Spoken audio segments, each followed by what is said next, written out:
20절 말씀을 제가 봉독해 올립니다. 사무엘상 30장 18절 20절 말씀 460페이지예요. 구약 460페이지. 구약 460페이지. 사무엘상 30장 18에서 20절 말씀. 다윗이 아말렉 사람들이 빼앗아 갔던 모든 것을 도로 찾고 그의 두 아내를 구원하였고 그들이 약탈하였던 것 곧 무리의 자녀들이나 빼앗겼던 것은 크고 작은 것을 막론하고 아무것도 잃은 것이 없이 모두 다윗이 도로 찾아왔고 다윗이 또 양떼와 소떼를 다 되찾았더니 무리가 그 가축들을 앞에 몰고 가며 이르되 이는 다윗의 전리품이라 하였더라. 아멘. 네, 함께 기도합니다. 하나님, 사무엘상 마지막 막바지에 이르렀습니다. 막바지에 이르렀는데 전대미문의 위기와 고난, 어려움과 당혹감을 맞이한 다윗의 모습을 통해서 하나님 우리를 어떻게 도와주시고 하나님 우리를 어떻게 구원하시며 더 나아가 영적인 리더는 어떤 식으로 그 위기를 모면해야 하는지 또 어떤 식으로 하나님의 뜻을 향해 나아가야 하는지 하나님 살펴보기 원합니다. 성령 하나님 우리에게 역사해 주셔서 우리가 막혀 있는 것 답답했던 부분들 혹은 의문 속에서 오리무중이었던 우리의 인생의 향방들이 하나님 풀어지며 하늘로부터 내려오는 그런 참 은혜와 지혜로 덮여질 수 있도록 성령 하나님 우리 현장에서 드려지는 우리 친구들 그 다음에 영상으로 드리고 있는 우리 친구들에게 함께하여 주셔서 성령 하나님께서 동일하게 역사하여 주셔서 하나님께 영광이요 우리에게는 큰 은혜와 평강 있게 하여 주옵소서. 예수님의 이름으로 기도합니다. 아멘. 우리 다윗의 위기를 이제 살펴보고 있습니다. 지난주에도 살펴봤고요. 이제 오늘 또 살펴볼 것인데 잠깐 우리 지난주 얘기를 보면 다윗이 어떻게 됐냐면 신세를 지고 있었죠.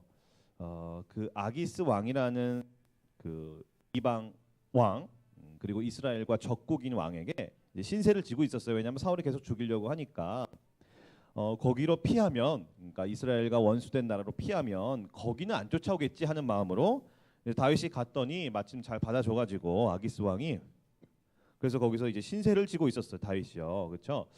그런데 이제 아기스 왕이 이 왕의 전략적 판단에 따라서 이 사울과 이스라엘과 전쟁을 벌이려고 합니다. 그런데 아기스 왕이 이제 자기만 나가는 것이 아니라 지금 신세를 받고 있는 다윗과 그의 부하들도 함께 전쟁에 참여하자고 해요. 그래서 전쟁터로 나가게 돼요.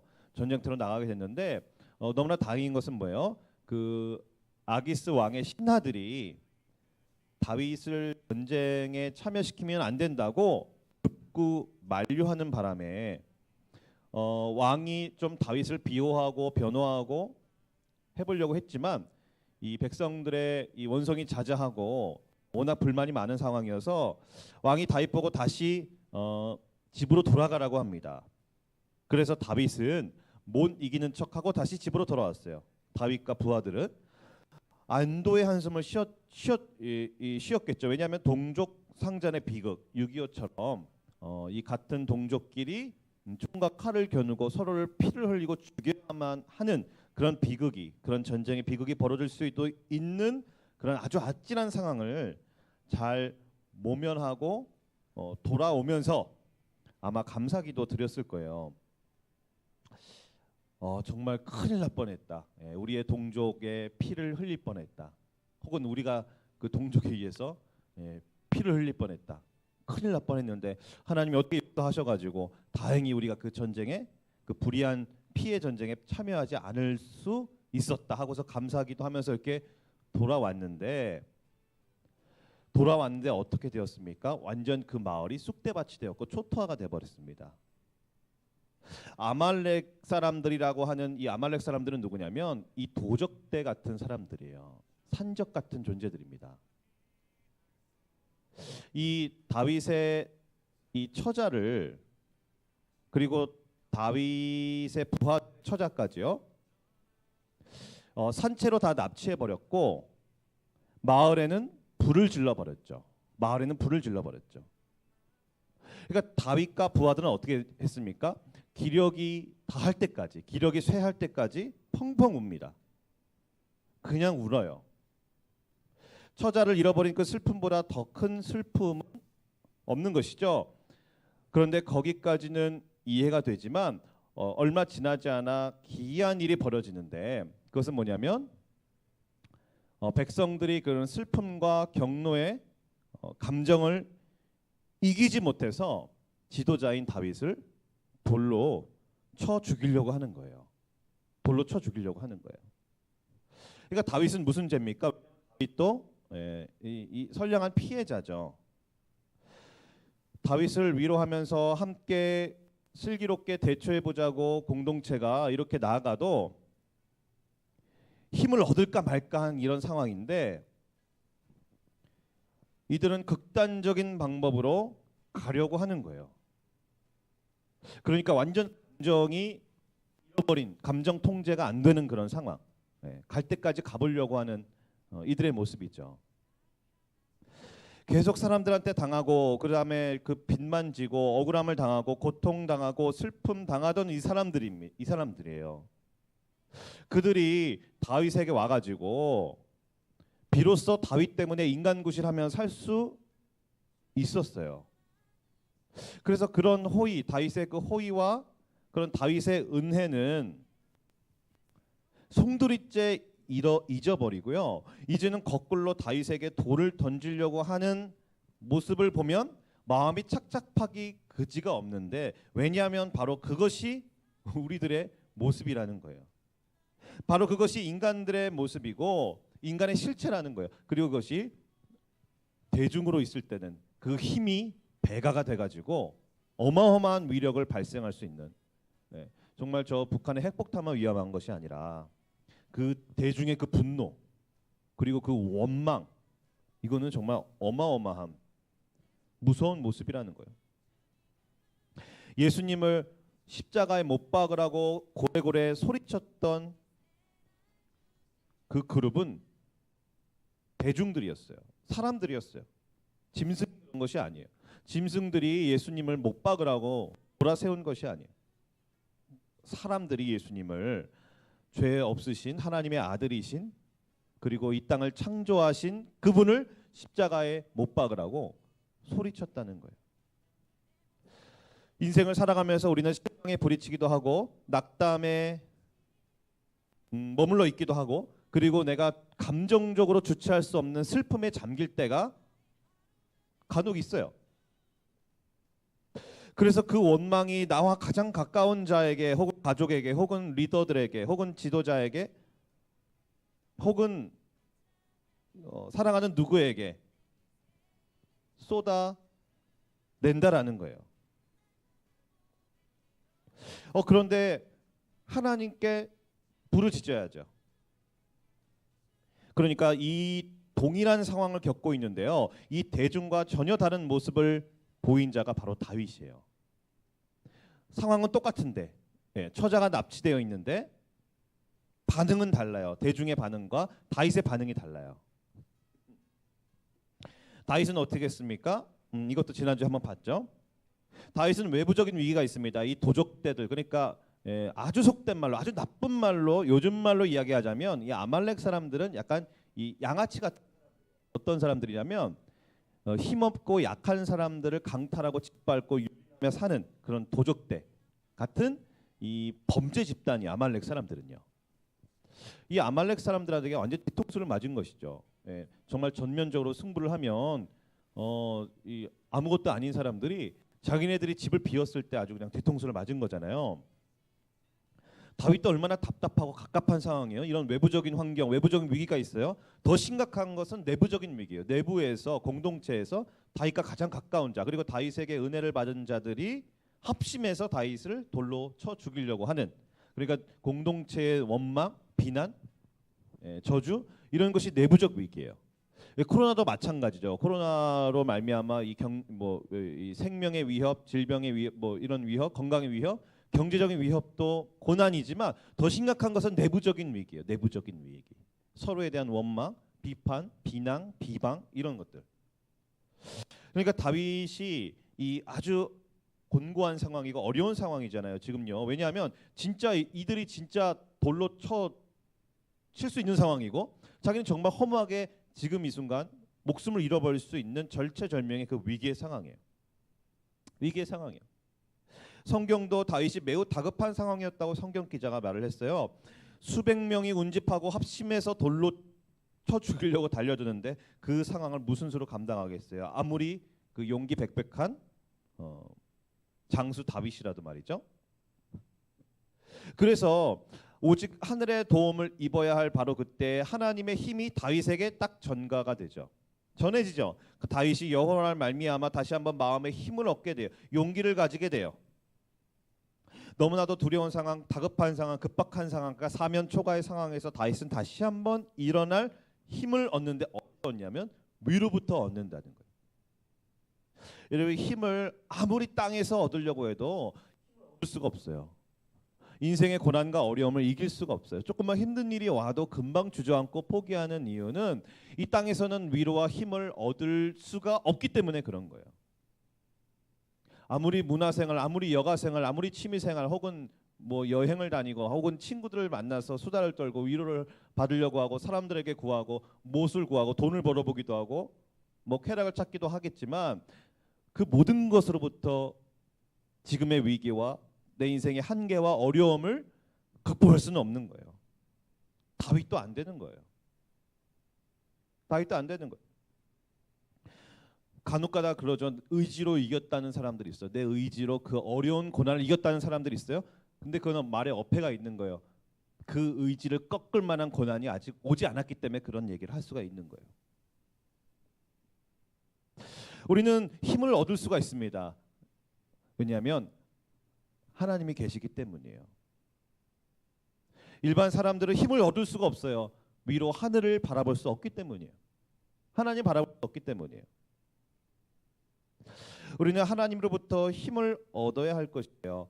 이 절대로 원망하거나 내 처지에 대해서 한탄하거나 혹은 다른 타인을 비방하거나 내 위기와 내 어려움과 내 고난을 내가 감당하지 못해서 스스로 감당하지 못해서 이것을 밖으로 표출하는 그런 삶은 돼서는 안 될 겁니다.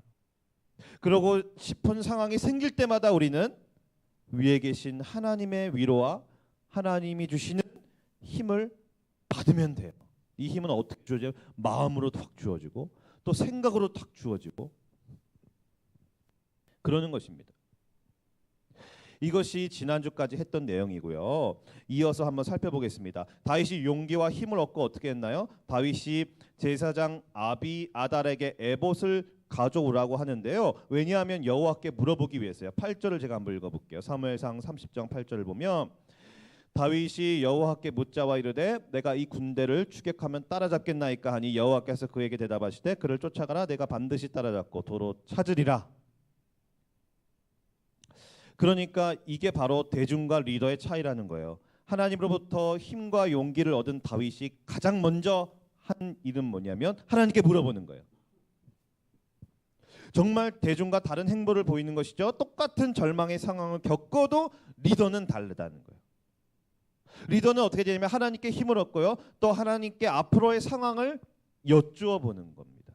하나님을 전적으로 의지하는 것이고 하나님을 의탁하는 거죠. 하나님 다음 넥스트 스텝 다음 단계는 하나님 어떻게 해야 됩니까? 이것이 바로 영적인 리더와 원망하는 대중의 차이라고 할 수 있어요. 이 말씀을 듣는 우리 모두는 하나님 나라에서 참된 복된 리더가 되기 원합니다. 그런 영적인 리더가 되기 원해요. 그러니까 환경과 상황에 매몰되어서 아무것도 하지 못하거나 아니면 상황 탓을 하거나 환경 탓을 하거나 사람 탓을 하거나 그런 원망하는 그런 부류에 가는 것이 아니라 위기의 상황에서 하나님께 기도해서 하나님께 힘을 얻고 그리고 하나님의 지혜를 구하는 거. 하나님 내가 어떻게 해야 도대체 어떻게 해야 됩니까? 어떻게 해야 됩니까? 라고 하나님께 물어보는 겁니다. 물어보는 거예요. 그러니까 답을 하나님께 찾는 거예요. 답을 해결책을 솔루션을 하나님께 찾는 거예요. 그걸 사람에게 찾으려고 하면 찾아지지가 않아요. 세상에서 이 땅에서 찾으려고 하면 찾아지지가 않아요. 도무지요. 흔히들요.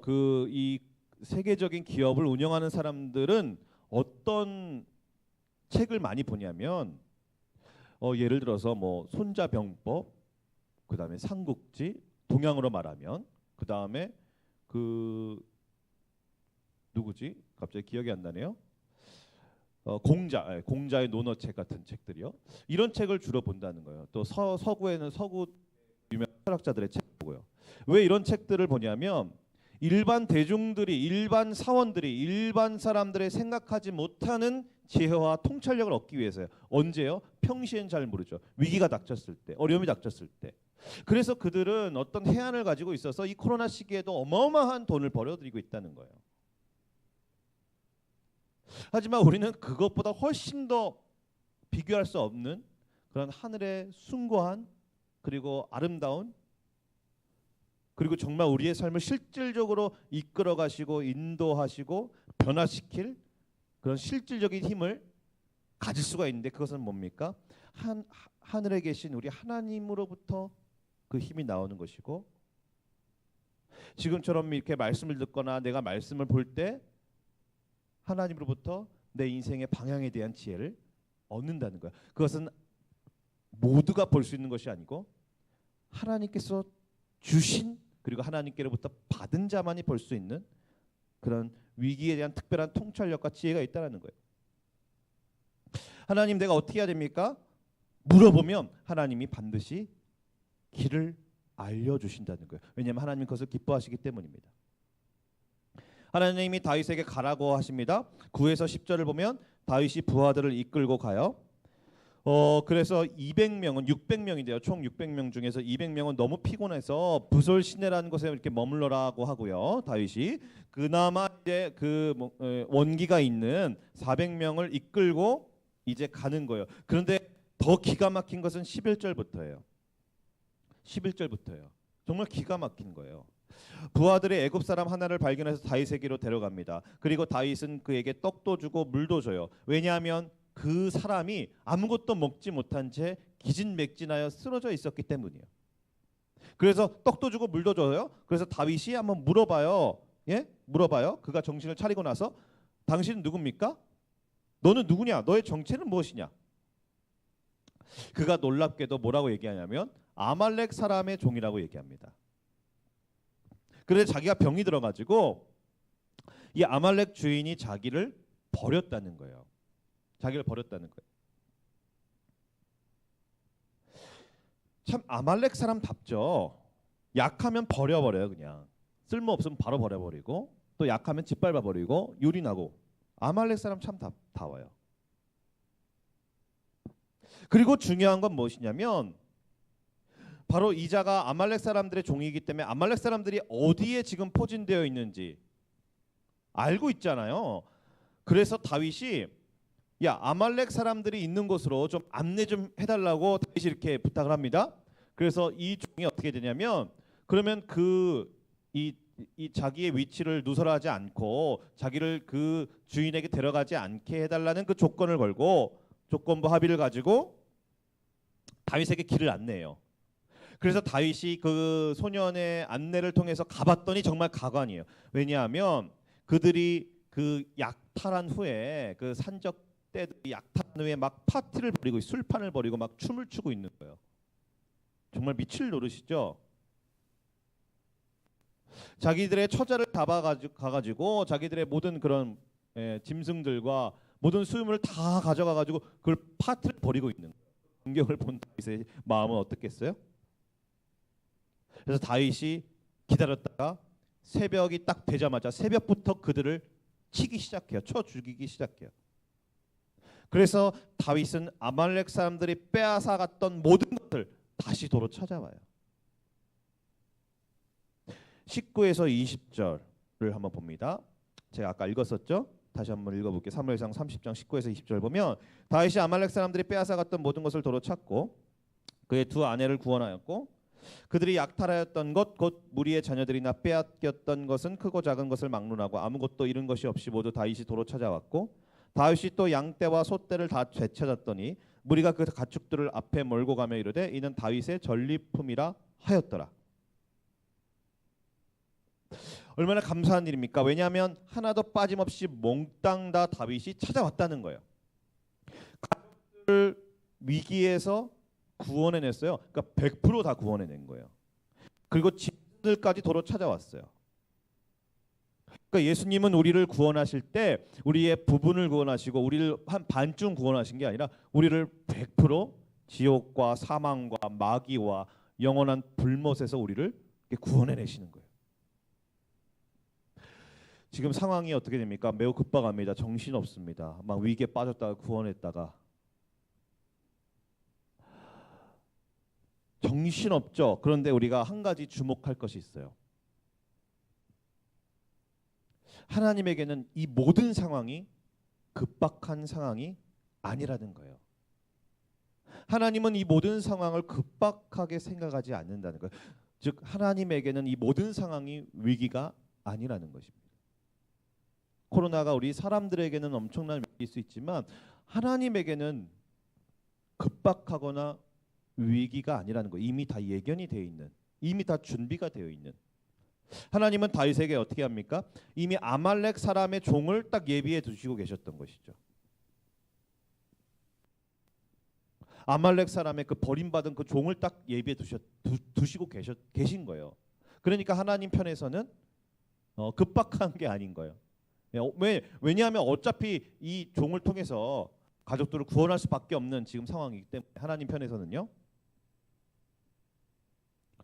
가족들이 인질로 잡혀간 상황을 다 지켜보신 그 하나님이 인질로는 잡혀갔지만 너무나 감사한 것은 그들의 생명에는 전혀 지장이 없게 해주셨고 머리 털끝 하나 다치지 않게 해주셨고 그리고 그 가족들과 짐승들을 도로 되찾아올 수 있도록 그 사람 한 명을 예비해 두셨다는 거예요. 이것이 바로 우리가 어떠한 상황에서도 절망에서 벗어날 수 있는 가장 확실한 이유예요. 이게 심리적으로 됩니까? 나는 할 수 있다. 나는 잘할 수 있다. 나는 극복할 수 있다. 이게 됩니까? 이게 한계가 있죠. 하지만 확실한 이유가 있어요. 그건 뭐냐면 하나님이 다 이미 피할 길을 다 예비해 두시고 계셨다라는 거예요. 탈출구를 이미 하나님은 다 예비해 두시고 계셨다는 거예요.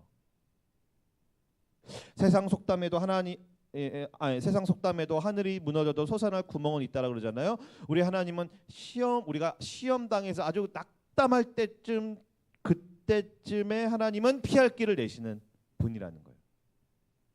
하나님은 구원의 길을 내시고 하나님은 또 다른 새로운 길을 여시는 분이라는 거예요. 우리 하나님은요. 그러니까 우리가 하나님의 영광을 위해서 살아갈 때 백성들의 생명을 구원해 나갈 때 즉 내가 주님을 위해서 공동체를 위해서 나아갈 때 내가 세상에서는요 타협하지 않고 내가 배운 말씀대로 살려고 할 그때에 위기가 찾아올 것인데 내가 전혀 손쓸 수 없는 어려움이 닥칠 것인데 내가 정말 예상하지 못한 돌발 변수가 발생할 수 있는데 그때 우리가 안도의 자신감을 가져야 할 것이 하나님이 미리 이 상황을 아셨고 그리고 앞으로의 길을 예비해 두셨다라는 거예요. 예비해 두셨다라는 거예요. 포스트 코로나의 첫 번째는 뭐냐면 위드 코로나예요. 위드 코로나. 위드 코로나가 없는 국가는 없어요. 이제 뉴질랜드가 제일 안전하지만 뉴질랜드도 포기했어요. 완전 완벽하게 없는 것은 불가능하다. 그래서 이제 전 세계 국가들이 이제 빗장을 열기 시작하고 이제 여행도 많이 열었거든요. 이제 막 인도까지 열었으니까 위드 코로나요. 그런데 하나님은 이미 다 예비해 두고 계셨다라는 거예요. 상황 걱정, 환경 걱정, 돈 걱정, 코로나 걱정 여러 걱정이 많지만 우리에게 문제가 산재해 있지만 우리가 하나님이 기뻐하시는 그 뜻을 수행하며 나아갈 때 다윗이 지금 자신과 공동체의 입신양명과 어떤 세속적인 쾌락과 그 다음에 세상의 영광을 추구하면서 가는 게 아니잖아요. 공동체를 구원하기 위해서 가는 그 길에 하나님 미리 다 예비해 두셨던 것처럼 위드 코로나를 살아가는 우리에게 그 위드 코로나에 과연 내가 감당해야 될 주님을 위해서 혹은 공동체를 위해서 그리고 하나님의 말씀에 순종하기 위해서 내가 해야 될 일을 내가 행하여 나아갈 때 하나님은 미리 다 예비해 두시고 계셨다는 거예요. 위드 코로나에. 에베소서 2장 10절에 보면 신약 성경이에요. 우리는 그가 만드신 바라 그리스도 예수 안에서 선한 일을 위하여 지으심을 받은 자니 이 일은 하나님이 전에 예비하사 우리로 그 가운데서 행하게 하려 하심이니라. 그러니까 하나님 우리를 만드셨다는 거예요. 왜 만드셨냐면 그리스도 예수 안에서 선한 일을 위해서 만드셨다는 거예요. 지금 다윗에게 있는 선한 일은 뭐냐면 백성들과 가족들을 구원하는 일이에요. 그런데 그 일은 뭐냐면 하나님이 전에 예비했다. 그러니까 하나님은 미리 다 준비해 놓고 계셨다는 거예요. 미리 준비해 놓고 계셨다는 거예요. 그래서 하나님이 가라고 하면 가고 멈추라고 하면 멈추면 우리는 아주 굉장히 심플 라이프. 앞뒤 잴 필요가 없고 그냥 직진하고요. 하나님이 안 돼라고 멈추면 그냥 멈추고, 하나님이 다윗에게 사울을 죽이지 말라고 하면 죽일 수 있어도 죽이지 않고, 그리고 하나님이 다윗도 먹고 살기 바쁘고 다윗과 공동체도 지금 운영한 지 얼마 안 돼 가지고 걔네들도 자립하기 참 힘든 상황인데 저 위기에 빠진 그 일날을 구원하라고 하면 가서 구원하러 가면 되고요. 그러니까 요즘 말로 말하면 정말 나도 먹고 살기 참 힘들고 빡빡한데 내가 왜 다른 일을 도와주거나, 내가 왜 공동체를 신경 쓰거나, 내가 왜 그런 사랑을 실천해야 되냐, 볼멘 소리를 하는 것인데, 그런데 우리가 그 일을 행하며 나아갈 때 하나님은 그 인생을 책임져 줄 뿐만 아니라 미리 다 길을 예비해 두고 계셨다라는 거예요. 그럼 왜 우리가 하나님의 인도하심과 미리 예비하심을 누리지 못하는가? 우리의 인생에 방향의 문제가 있다는 겁니다. 방향이에요. 조건이에요. 하나님의 뜻을 수행할 나아갈 그때, 하나님의 영광을 위하여 나아갈 그때, 공동체 유익을 위하여 나아갈 그때, 일터에서 말씀대로 몸부림치며 살기 위하여 순종하며 나아갈 그때 하나님 미리 예비하신 그 사랑과 환경을 만날 수가 있다라는 거예요. 코로나도 마찬가지죠. 코로나가 허락된 것은 무엇입니까? 다윗에게 지금 이 다윗과 가족들과 그 부하들과 가족들에게 허락된 고난이 있는 것처럼, 이 도적들이 나타나 가지고 모든 것을 빼앗아간 이 모든 상황과 환경이 허락된 것처럼 코로나도 마찬가지죠. 코로나가 허락된 것은 코로나 때만 할 수 있는 매우 특별한 사명이 있기 때문이에요. 매우 특별한 하나님의 영광을 위한 일이 있기 때문이에요. 이 도적들을 통해서 다윗과 공동체가 더 성숙의 길을 가고 다윗이 매우 특별한 일을 감당했던 것처럼 코로나도 마찬가지예요. 그러나 대부분의 사람들은 머뭇거리고 주저하기 좋아합니다. 환경 탓을 하거나 사람 탓을 하는 것을 좋아합니다. 문제와 환경에 매몰되기 십상이에요. 그래서 이 하나님이 미리 예비하신 이 길을 온전히 누리지가 못하는 거예요. 우리는 달라야 합니다. 우리는 달라야 돼요. 왜냐하면 우리는 교회로 부르셨고, 우리는 그 위기 속에, 그래서 우리는 기도해야 합니다. 하나님으로부터 힘을 받아야 돼요. 힘이 없다면 힘을 받아야 돼요. 내 의지로 살아갈 수 없기 때문에 하나님이 주시는 힘과 담대한 마음과 능력을 받아야 돼요. 언제 받을 수 있습니까? 땅의 것을 멈춰두고 하늘을 바라볼 때, 온전히 하나님께 집중하고 하나님을 바라볼 때 그 하나님이 주신 힘을 누릴 수가 있어요. 그리고 하나님의 말씀으로 인도하심을 받아야 돼요. 하나님이 갈까요 말까요? 직장을 다닐까요 그만둘까요? 딴 데를 옮길까요 말까요? 어떤 일을 할까요? 어떤 대학을 갈까요? 어떤 전공을 할까요? 하나님, 내가 어떻게 살아갈까요? 막막한데 어떻게 할까요? 하나님, 코로나 때 어떻게 할까요? 교회를 갈까요 말까요? 하나님, 어떻게 일을 갈까요 말까요? 하나님의 말씀으로 정확한 인도하심을 받아야 돼서, 그리고 확신이 들면 그 길을 가는 거예요. 그러면 놀라운 것을 발견해요. 하나님이 이미 그 일을 다 예비해 두고 계셨다는 거예요. 하나님은 미리 그 일을 예비해 두고 계셨다는 거예요. 우리는 개척자의 길을 가는 것 같지만 아니요, 하나님은 이미 그 길과 일과 사랑과 환경을 다 예비해 두셨다라는 것이고, 그것을 발견하는 사람은 하나님의 뜻을 수행하며 나아가는 사람들이에요. 결론적으로 위드 코로나는 이미 다 예비가 되어 있습니다. 그래서 우리가 할 일은, 하나님이 우리를 지으셨기 때문에 그리스도 예수 안에서 내가 감당해야 하는 그런 선한 일이 무엇인가? 예, 다윗은 공동체를 구원했던 것처럼 그럼 나는 어떻게 나의 역할은 무엇인가? 그것을 발견하고 그것을 찾기 위해서 우리는 몸부림을 쳐야 할 것입니다.